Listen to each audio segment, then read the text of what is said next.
Bonjour, bonjour, mesdames, messieurs, bonjour. Bienvenue à cet atelier ce matin. Plutôt une série d'ateliers, tous les trois sous le soleil du retour sur investissement, avec beaucoup de problèmes sur la définition de ce que ça veut dire en e-learning. Mais ça va être la tendance de ces trois ateliers avec trois entrées un peu différentes. Est-ce que c'est bon au niveau du son? Parce qu'on se croirait dans un hall de gare. Ouais. Merci pour les pouces levés. Et puis vous remarquez qu'on commence en avance. En général, dans ce genre de choses, on commence en retard. Là, on commence en avance. Donc on va avoir trois angles d'attaque ce matin sur cette idée de retour sur investissement, retour sur attente. Une entrée par la certification. Le deuxième atelier sera une entrée plutôt par la culture d'apprentissage. Et une troisième, on tentera de faire un point sur le marché France et Europe. Alors pour commencer sur la certification, Jérôme Bruet, ProCertif. Jérôme, à vous la parole.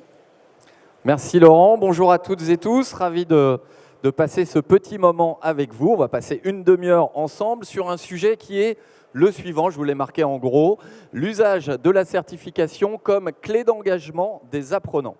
Donc moi je suis le fondateur de la société ProCertif qui est une plateforme technologique dédiée à la certification qui se décline en deux versions, une version ProCertif pour les organismes de formation, une version Skilldy plutôt pour le corporate. Voilà tout ce que je dirais de la société. On peut en reparler évidemment après. Alors, on va commencer par ce petit visuel et cette question. Dans quelle voie souhaitez-vous vous engager quand je vous présente ces deux photos? Logiquement, sauf pour ceux qui ont envie d'être taquins et de me casser ma présentation, on a plutôt envie d'aller vers le tunnel qui nous montre une belle sortie. La question n'est pas biaisée du tout, Jérôme. Elle est absolument objective et les photos ont été choisies totalement au hasard, bien évidemment. Mais ce qui est important, c'est de se dire finalement, quand on s'engage dans quelque chose, le plus important, c'est la ligne d'arrivée. Allô, allô? OK, tac. C'est la ligne d'arrivée. Et cette ligne d'arrivée, c'est souvent ce qu'on oublie de mettre en avant, d'illustrer, d'animer, de marketer, j'ai envie de dire, quand on fait de la formation. Cette ligne d'arrivée, c'est le parent pauvre de la formation. Pourtant, vous allez voir que la ligne d'arrivée, c'est clé pour beaucoup d'acteurs de la formation. Quand on est dans un service formation au sein d'une entreprise, quand on est un organisme de formation, on se concentre très souvent sur l'entrée du tunnel. On va dire, il y a des prérequis, il y a des objectifs pédagogiques à atteindre, il y a un public cible, il y a un joli descriptif de la formation. Et puis après, on se concentre sur la décoration du tunnel. Quel sera le parcours? Quelle pédagogie on va mettre en œuvre? Vous inquiétez pas, dans notre parcours, il y aura les meilleurs experts. Il y aura la plus grande interactivité. Voilà ce qu'on market quand on fait de la formation en général. Et ce qu'on oublie de marketer, c'est quelle sera la preuve à la fin du parcours que les compétences qu'on m'avait promis au début, je les ai réellement validées. L'enjeu de la ligne d'arrivée, c'est l'enjeu de la certification. Alors, je vais dérouler ça, je vais vous expliquer un certain nombre de choses autour de la certification qui, pour certains, on se dit « oh, la certification, je vois ce que c'est », pour d'autres, on se dit « oh là là, c'est trop compliqué ». Je vais essayer de simplifier la certification et vous allez voir que ça a beaucoup de vertus, la certification. Une petite enquête, pas petite d'ailleurs, ce serait péjoratif pour l'ISTF, une belle enquête qui est réalisée depuis 9 ans maintenant et qui interroge les professionnels de la formation sur tout un tas de questions autour de la pédagogie. Et il y a une question qui nous semble intéressante qui est autour de l'engagement des apprenants. Qu'est-ce qui motive un apprenant à aller au bout de son parcours de formation? Cette enquête, vous pouvez la trouver en ligne et vous pouvez regarder d'année en année comment la certification a pris de plus en plus de place pour atteindre, depuis quelques années, toujours le deuxième rang. Évidemment, le premier, c'est le fait d'être bien accompagné dans mon parcours. Mais derrière, le fait d'avoir une ligne d'arrivée claire, c'est un facteur d'engagement. Alors pour illustrer ces propos, je vous propose d'aller sur du concret. Je vais prendre 2 cas d'usage qui sont 2 cas de nos clients, auxquels je n'ai pas forcément donné les noms, mais qui sont des cas opérationnels, partis d'un constat, d'un problème, et puis voir comment la certification peut amener des éléments de réponse. D'accord ? Ne vous inquiétez pas, je ne vais pas vous dire que c'est une baguette magique et que tout est résolu, mais ça répond à pas mal de choses. Alors le cas de ce client, c'est une entreprise qui est spécialisée dans la nutrition animale et qui a comme particularité de vendre par des réseaux indirects. C'est-à-dire qu'ils ne vendent pas directement à ceux qui vont utiliser les nutriments, mais ils vendent à des intermédiaires qui vont utiliser leurs propres produits dans des aliments plus globaux. Je fais simple. Et la particularité de ça, c'est qu'ils sont dépendants de distributeurs qui ne sont pas leurs salariés, mais qui vont expliquer l'usage de ces produits au client final. Et ça, ce n'est pas évident. Comment on embarque, comment on forme, comment on motive des gens qui ne sont pas nos salariés à expliquer au mieux le produit qu'on va finalement vendre au client en bout de chaîne. D'autant plus que c'est une société avec un fort niveau d'innovation. C'est un domaine où il y a beaucoup d'innovation. Et ils sortent 2 nouveaux produits par an. Donc, il y a un rythme de formation qui est très élevé. Alors, quand on a pris ce dossier, nous a dit on ne comprend pas, on n'arrive pas à engager nos distributeurs dans les processus d'engagement, de formation, pardon. Pourtant, on pense qu'on a mis tous les ingrédients. On a suivi le petit manuel de la formation. On a investi dans un LMS, une référence du marché. On a développé des modules e-learning de qualité. Je vous assure, ils ont des vrais modules e-learning. Ils appellent ça des capsules parce que c'est une société canadienne. Ils ont fait des fiches produits. Ils mettent des classes virtuelles de lancement. Ils ont des accompagnateurs terrain qui vont prêcher la bonne parole. Ils ont une stratégie de communication. Quand on lit tout ça, on se dit ça ne peut que marcher, quoi. Ça va forcément marcher. Et pourtant, ça ne marche pas complètement ou pas assez par rapport aux objectifs qu'ils ont. Alors, comment on peut un peu analyser ces éléments? J'aime bien prendre l'image, qui est une image que vous connaissez tous, qui concerne la communication. Vous savez qu'en communication, le sujet, ce n'est pas l'émetteur. Moi, je vous raconte des choses, mais là, peut-être que dans la salle, il y en a qui se sont endormis. Si je ne vais pas checker ce que vous avez retenu et si je n'ai pas un retour de ce que vous avez retenu, au final, je peux raconter plein de choses, mais si vous ne l'entendez pas, ça ne sert à rien. Ça, c'est la stratégie de base en communication, marketing et autres. Eh bien, cette stratégie simple qu'on applique tous dans notre communication du quotidien, on l'oublie très souvent en formation. Alors, comment ça peut s'expliquer? Et je vais vous illustrer ça avec ce qu'on appelle l'ingénierie de formation versus l'ingénierie de certification. Souvent, les gens ils me disent « Non, non, mais nous, on fait de l'ingénierie de certification. On fait déjà ça, on met des évaluations à la fin des parcours. On est déjà dans cette politique-là. » OK, je vous montre juste comment moi je vois les choses. Quand on fait de l'ingénierie de formation, on vient définir des objectifs de formation. Souvent, on appelle ça l'objectif terminal. On se dit, OK, on a des prérequis, on part d'un point de départ. Donc on va tracer une droite entre tout ça et on va mettre des objectifs intermédiaires. Ça, c'est l'ingénierie de formation telle que, je l'ai appris en tout cas il y a longtemps, en sciences de l'éducation. Une fois qu'on a mis ça, eh bien, on va définir de la matière, des contenus qui vont nous permettre d'amener l'apprenant depuis le point A, les prérequis, jusqu'à l'objectif final. Voilà comment on fait. Et là, les formateurs vont travailler à produire les différents supports, les différentes stratégies d'animation. Vous reconnaissez un petit peu là-dedans, hein, j'ai rien inventé, hein, ça se passe souvent comme ça. Et puis, quand on a fini son parcours, on se dit, attention, Calliope et compagnie, on va évaluer nos stagiaires. Donc, on va aller placer une évaluation en fin de parcours. Et là, qu'est-ce que fait l'expert ou le formateur quand il organise son évaluation? Il regarde tout ce qu'il a mis dans le parcours et il essaye de trouver des questions qui correspondent à ce qu'il a mis dans le parcours. il s'auto-évalue. Il est un peu centré sur lui-même, le formateur, quand il fait ça. Mais il ne s'en rend pas compte, on le fait tous, hein, je l'ai fait aussi plein de fois. Donc voilà en général comment on fonctionne. Et quand on fait ça, cette évaluation, comme elle est très centrée sur nos contenus, on a des petits risques d'avoir des flèches qui ne partent pas vraiment vers le cœur de la cible au final. D'accord ? On n'atteint pas forcément le cœur de cible. Ça ne veut pas dire qu'on fait mal. Ça veut dire qu'en général, c'est comme ça qu'on fonctionne en formation. Se poser la question de la ligne d'arrivée et voir les choses par la ligne d'arrivée, c'est plutôt voir les choses comme ça. Se dire, tiens, finalement, mon sujet, c'est les compétences que mon apprenant aura validées à la fin. Donc, on va dire, OK, le gars, il nous parle d'un côté objectif pédagogique, de l'autre côté compétences, c'est du wording, un peu pipeau. Jusqu'ici, je valide.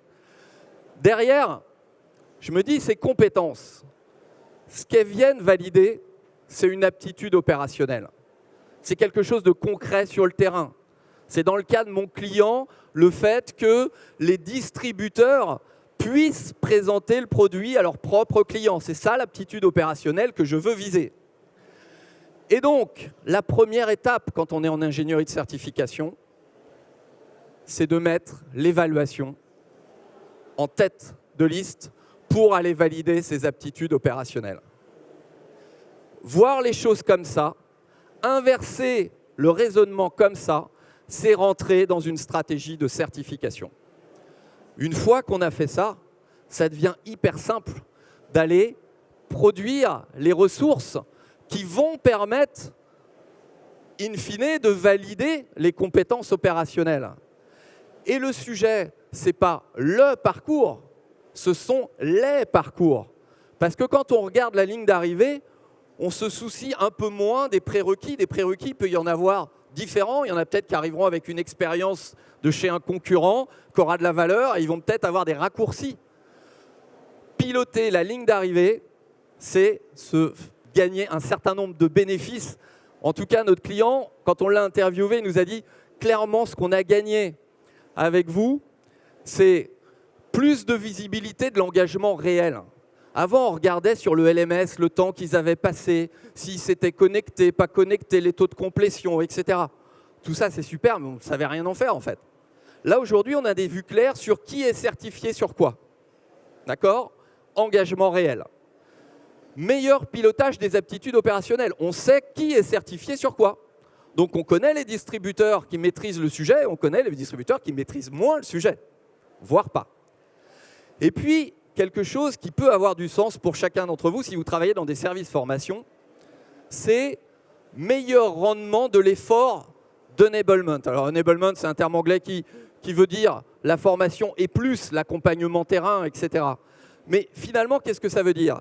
Ça veut dire que quand on a fait notre chemin linéaire entre les prérequis et l'objectif terminal tel que je vous l'ai présenté dans une stratégie de formation classique, vous allez produire plein de ressources. Et vous vous mettez en mode producteur. Et vous produisez, et vous surproduisez très souvent. Quand on se met en logique de ligne d'arrivée, on va produire beaucoup moins, on va produire le juste nécessaire. Et ce que nous a dit notre client, c'est qu'en fait, ils avaient des services de production qui s'appelaient le product marketing chez eux. Ils produisaient du contenu pour former, mais ils en surproduisaient. Depuis qu'ils ont piloté par la ligne d'arrivée, ils produisent moins de contenu.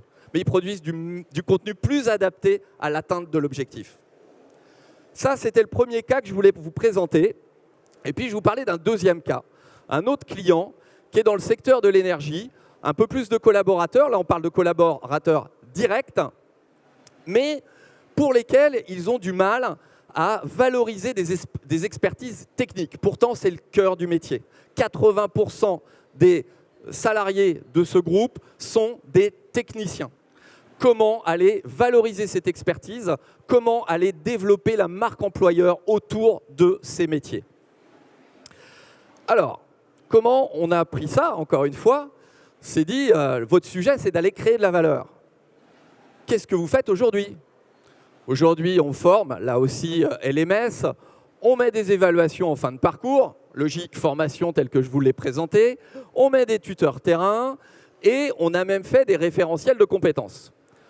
Pourtant, on a du mal à obtenir l'engagement, en formation, on a du mal à engager pendant l'acte de formation, on a des problèmes de rétention, nos collaborateurs, ils partent, il y a trop de turnover, et on a des problématiques de recrutement.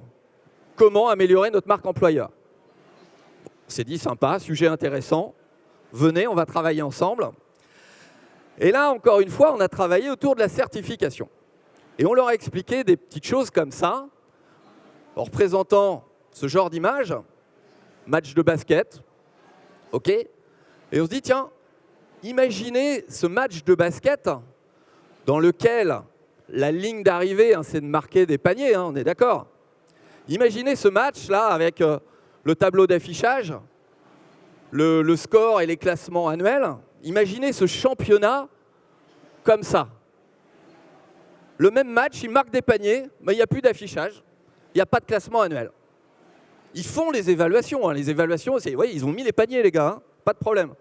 Mais on ne pilote pas ça. Eh bien, une évaluation sans matérialisation, ça ne crée pas de valeur. La matérialisation va créer de la valeur pour le match de basket comme pour vos formations. Et la matérialisation, une fois de plus, c'est la certification. Et là, il m'arrive que des gens, et c'était le cas de ces clients, me disent « Ouais, mais les certifications dont vous nous parlez, c'est des bouts de papier, c'est des trucs qu'on crée comme ça, mais ce ne sont pas des vraies certifications. Elles n'ont pas de valeur, elles ne sont pas France Compétences. » Alors là, on se dit, on est bien en France. Là, on est dans le sujet franco-français. On parle de 5% des certifications qui existent, mais on a l'impression que c'est ça qui fait le marché de la certification. Bon, rassurez-vous, c'est que en France. France Compétences n'est pas arrivé, j'adore France Compétences, mais ils ne sont pas arrivés encore aux US, et pourtant, il y a de la certification à toutes les fins de formation. Ils vont peut-être y aller. Alors le sujet, si la valeur n'est pas liée à forcément France Compétences, dans tous les cas, pour la formation, le sujet, c'est qu'est-ce qui crée de la valeur? Première chose, ne pas confondre la valeur pour le stagiaire, la valeur pour l'entreprise et le financement. En France, on confond les deux. On se dit ce qui crée de la valeur, c'est l'éligibilité CPF, donc France Compétences. Il y a des espèces de raccourcis comme ça, un peu bizarres. Alors moi, je vais vous parler de la valeur de la certification. Qu'est-ce qui crée de la valeur en certification? Si vous voulez créer de la valeur avec une certification, il y a 3 éléments à respecter. Le premier élément, c'est qu'il faut un protocole d'évaluation. Si votre certification, c'est « voilà, t'es venu, c'est sympa, je te remets la certification », ça aura beaucoup moins de valeur que si vous faites une évaluation type quiz, qui aura beaucoup moins de valeur que si vous faites une évaluation avec un jury de professionnels qui va valider sur le terrain la qualité de l'opérateur. Donc le protocole de l'évaluation va créer de la valeur, c'est le premier pilier. Le deuxième pilier, c'est le rayonnement de votre certification.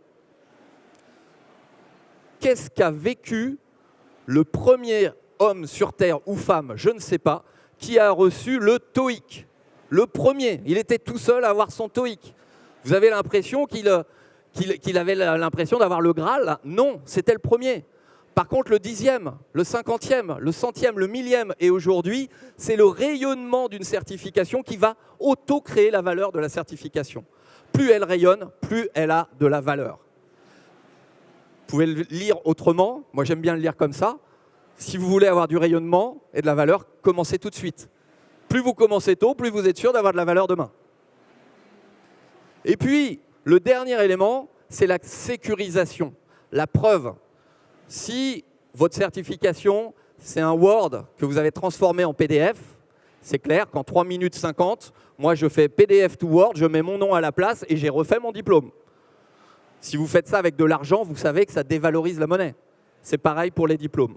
La preuve doit être inaltérable. Voilà les 3 critères qui créent de la valeur. Voilà les 3 critères qui créent de la valeur dans les autres pays. Et voilà les 3 critères qui créent de la valeur en France quand on oublie que la certification serait détenue, le terme certification, par un organisme arrivé très peu. Donc ça veut dire que le terme certification n'existait pas avant quelques années.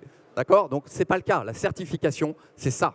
La définition de la certification par l'AFNOR, C'est des compétences listées, une évaluation mise en œuvre et une preuve d'obtention, c'est-à-dire le parchemin, le document qui va faire le lien entre l'individu et l'évaluation des certifications, des compétences. Pardon.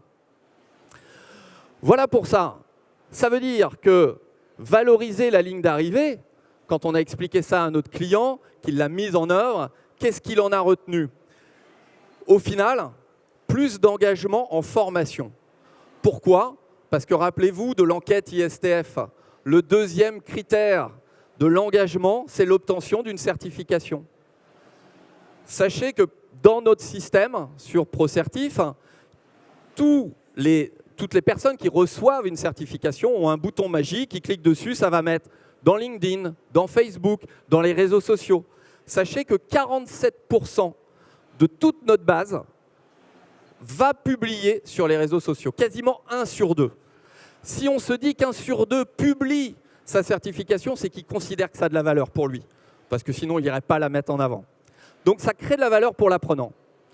Ça crée de la valeur pour l'entreprise, parce qu'à chaque fois que quelqu'un publie sur un réseau social sa certification, il transmet quoi? L'image de l'entreprise. Une entreprise qui forme, une entreprise qui qualifie. Donc ça développe la marque employeur. Voilà ce que nous a dit notre client. Et puis, rayonnement de la marque employeur, et puis reconnaissance interne, donc rétention des collaborateurs. On valorise mes compétences dans ma société. Combien de compétences métiers existent dans vos entreprises pour lesquelles vous ne savez pas qu'elles existent? Vous le subodorez, vous imaginez qu'elles existent parce que sinon ça ne marcherait peut-être pas, mais vous êtes incapable de dire « Pierre, tu as telle compétence, elle est validée ». D'accord? Imaginez la valeur que vous créez avec ça. Imaginez la valeur de pilotage managérial que vous créez avec ça. La certification, c'est amener tous ces bénéfices. Ce n'est pas magique, c'est juste extrêmement simple à mettre en œuvre. Une solution comme la nôtre, vous pouvez mettre en place la certification. Je ne vous mens pas, il faut passer voir, parce que vous n'allez pas me croire, mais en quelques minutes en réalité. Et vous créez cette valeur en quelques minutes. Vous changez les choses. Je ne parle pas de l'ingénierie de certification qui est un petit peu plus longue parce que ça demande un petit travail, évidemment, de fond, refaire des bonnes évaluations, etc. Mais en tout cas, sur le côté marketing, sur le côté valorisation, ça peut aller très très vite. Voilà pour les éléments que je voulais vous apporter de manière un peu top-down. Mais ce qui serait sympa, c'est qu'on puisse échanger et que vous avez peut-être des questions autour de la certification, vous avez peut-être des expériences, voilà, on peut peut-être en parler. Je prends les questions. Laurent, c'est à vous. Moi, je vais tendre le micro à ceux qui voudront bien poser des questions. Pour lancer la machine, j'en ai une tout de suite. Jérôme, ce système, ça implique de séparer totalement et avec une grande prudence la fonction de formation et celle d'évaluation. Et que jamais ces deux ne se parasitent l'une l'autre. Alors, je vais avoir une réponse, je ne sais pas si j'ai bien compris la question, mais en tout cas, ce qui est important, c'est que dans votre parcours de formation, vous allez mettre de l'évaluation formative avec des feedbacks, des remédiations, etc. Vous allez faire un travail pédagogique. Ce qui est important, c'est que la certification, vous l'avez vu tel que je vous l'ai dessiné, c'est l'évaluation justement du point d'arrivée. Et donc, c'est là où on sépare bien les choses et il ne suffit pas de prendre l'addition des évaluations formatives pour dire c'est validé. Je pense que c'est comme ça, c'est ça qui était la question. C'était ça la question, Laurent? Oui et non, c'est-à-dire que malgré tout, les deux fonctions sont très très divergentes.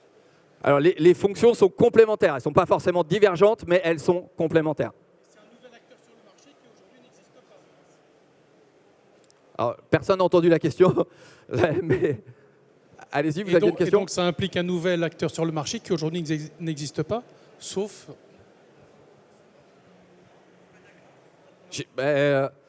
Vous aviez une question? Allez-y. Comment est-ce que vous sécurisez la certification?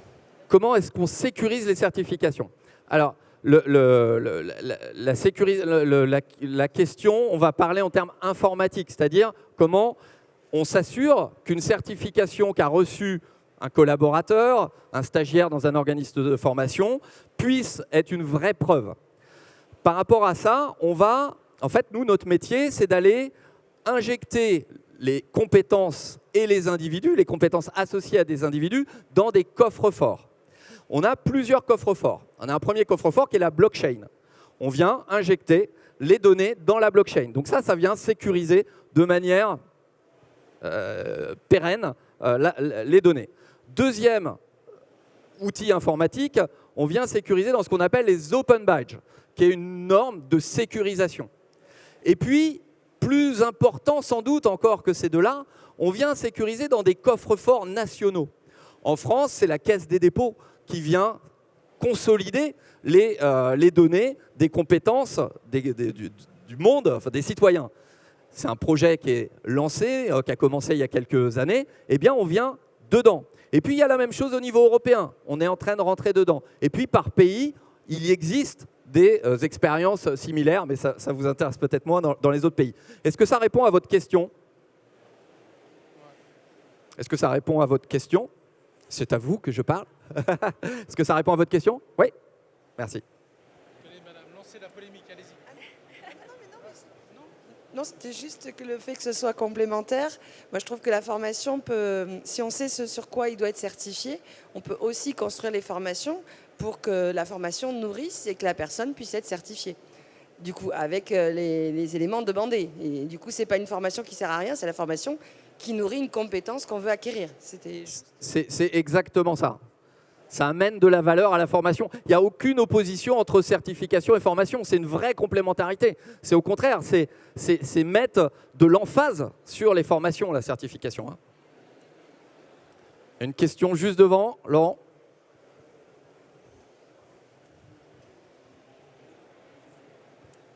Bonjour. Moi, je voudrais savoir la relation entre ProCertif et AFNOR. Parce que vous avez parlé de la AFNOR. Alors, ce que j'ai dit, c'est l'AFNOR a une définition. Vous pouvez trouver sur Internet la définition de la certification. Ils ont donné leur définition. Donc, j'ai simplement repris leur définition avec les 3 critères qu'ils mettent dans leur définition. C'est ce que je vous ai évoqué. Nous, on n'a pas de lien avec l'AFNOR. Nous, on est une plateforme technologique. On a des liens avec personne, à part des connecteurs avec France Compétences, la Caisse des dépôts, c'est ce genre d'institution. Mais on n'a pas de lien particulier. Une dernière question. Une là-bas. Oui, bon, merci Jérôme Bruet pour votre intervention. Une question simple, le triptyque, on a compris, de sécurisation, caisse des dépôts, tout cela. Est-ce que ça s'adresse aussi aux micro-entrepreneurs, indépendants, formateurs aussi, ou uniquement à des organismes ou institutions, s'il vous plaît? Alors, la certification, elle a du sens, elle n'est pas liée à la taille des entreprises, à la taille des organismes de formation. Elle est liée finalement à l'expertise ou à l'aptitude opérationnelle que vous voulez évaluer. C'est là qu'il y aura une vraie pertinence. Il n'y a pas d'effet de taille. Mais par contre, si vous validez bien l'aptitude opérationnelle, ça a du sens de la matérialiser. C'est ça l'enjeu. Vous pouvez être une toute petite entreprise et rentrer dans cette démarche-là, ou une très grosse et ne pas le faire. Tout est possible. Oui, dernière question. Une petite question de compréhension plutôt, c'était de savoir jusqu'à quel niveau on peut personnaliser une certification. Et dans ce cadre-là, donc s'il y a plusieurs certifications personnalisées, dans quel niveau on peut les regrouper et les organiser au niveau d'une entreprise, mais peut-être même plus loin puisqu'elles sont partagées sur les réseaux sociaux? Alors là c'est peut-être plus une question que je comprends sur presque l'outillage. Comment on propose, nous, dans la solution de faire ça. Alors, je vous encourage à passer sur le stand L54, on vous montrera. Mais en 2 mots, dans la solution, vous pouvez personnaliser évidemment votre référentiel de compétences. Vous pouvez personnaliser l'interface graphique du parchemin final, parce qu'il doit être à l'image de votre entreprise ou de votre organisme de formation. Et puis après, vous pouvez structurer ça sur des entités, des groupes, etc. Après, vous pilotez l'organisation de vos certifications dans votre entreprise. Tout ça est possible et se construit dans la solution. Oui. Au regard de votre expérience, est-ce qu'il y a des populations qui sont plus intéressées par la certification ou plus demandeuses je sais pas, les managers, les jeunes, ou les plus âgés. Enfin, Alors, voilà. Est-ce qu'il y a des distinctions là où il y a, déjà il y a plusieurs types. Quand on parle de certification, c'est un mot très large. On peut mettre les badges dedans, on peut mettre les certifications, qui ont un format certification, on peut mettre des attestations de fin de formation et les diplômes. En gros, on met tout ça. Mais dans votre question, il y a, par exemple, les badges, ça va plutôt marcher pour des populations jeunes, dans des parcours un petit peu gamifiés. La certification, ça est extrêmement impactant sur des populations très souvent techniques, opérationnelles, qui n'ont pas toujours les diplômes qui vont les valoriser. Là, ça permet d'amener une valeur immédiate. Donc ça, ce sont des populations qui sont très, très en appétit de ce genre de certification. Voilà pour donner 2 exemples. Finalement, sur les populations du type management ou top management, ce n'est pas forcément là où ils vont être les plus chauds sur la certification. Vous voyez ce que je veux dire en termes d'attente de valorisation. Mais d'une manière globale, et j'ai fini Laurent, la valorisation, elle va pour le stagiaire, mais aussi pour l'entreprise, parce que ça amène de la valeur de pouvoir piloter les compétences dans l'entreprise. Ça, c'est aussi l'enjeu induit de la certification. Merci Jérôme.